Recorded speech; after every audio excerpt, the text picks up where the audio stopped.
Halo, kembali lagi bersama saya Sinta Amalina. Pada pertemuan kali ini kita akan bahas tentang risk and return. Jadi apa sih yang akan kita pelajari dari risk and return ini? Karena konsep yang paling penting juga dalam suatu investasi, kita harus mengetahui bahwa investasi itu beresiko atau tidak. Namun ketika resiko itu tinggi, maka yang kita harapkan adalah untuk mendapatkan earning atau return yang lebih tinggi pula. Dan dari situ kita akan mengetahui beberapa karakteristik atau risk behavior dari investor yang bisa disebut dengan risk preferences, dan salah satu measurement untuk mengukur resiko tersebut dengan menggunakan capital asset pricing model.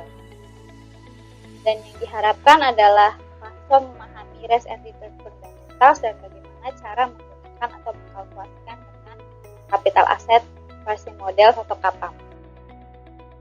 Oke, yang pertama, apa sih itu portfolio? Jadi a collection of group assets. Jadi kita mempunyai beberapa investasi yang kita lakukan. Misalnya kita punya real estate, kita punya saham, kita punya reksadana pasar uang, real estate dan saham ini yang resikonya cukup tinggi, namun kita juga punya investasi dalam resiko yang cukup rendah, yaitu di reksadana pasar uang atau deposito.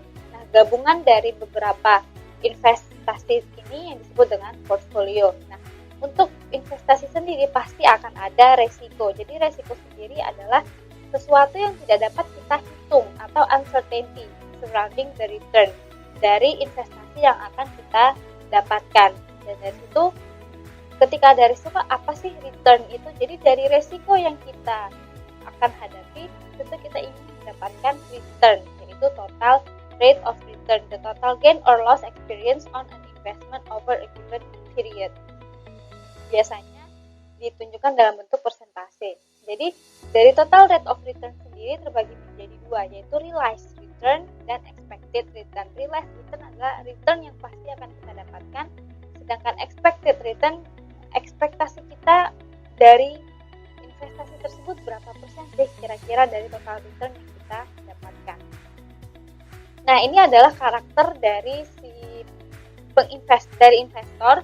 Ada beberapa karakter, yaitu risk seeking atau yang kadang kita sebut dengan risk lovers. Kenapa? Mereka sangat mencintai resiko sehingga somehow mereka tidak memperhatikan. Mereka mencintai resiko, tapi returnnya mereka tidak peduli itu besar atau kecil.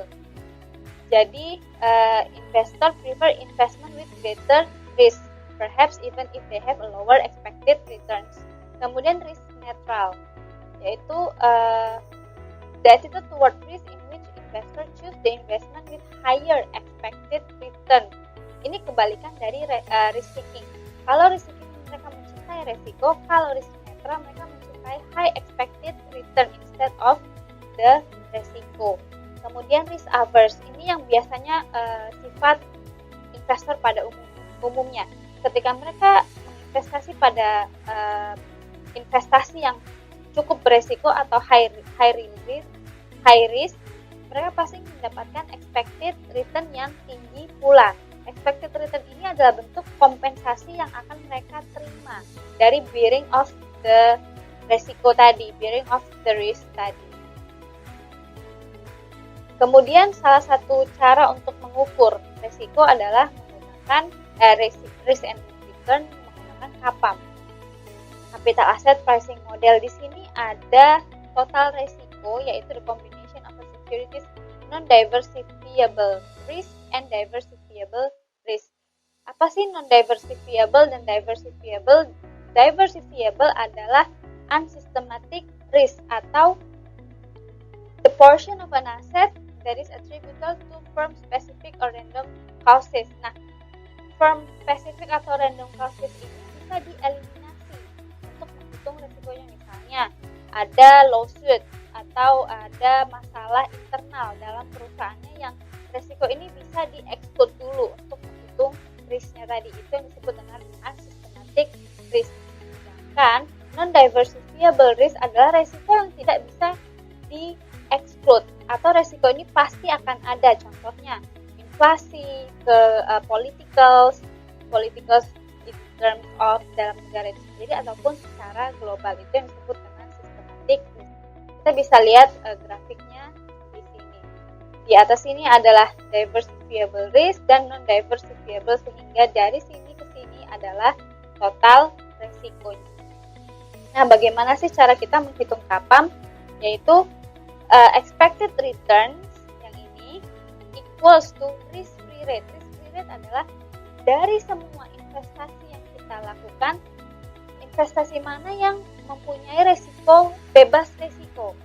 Well, kita bisa bilang tidak ada yang tidak punya resiko. Paling tidak dari sekian banyak investasi itu, resiko mana yang paling kecil, which is yang biasanya adalah treasury bills. Kemudian ada beta koefisien dikalikan dengan market return dan dikurangkan dengan risk free rate.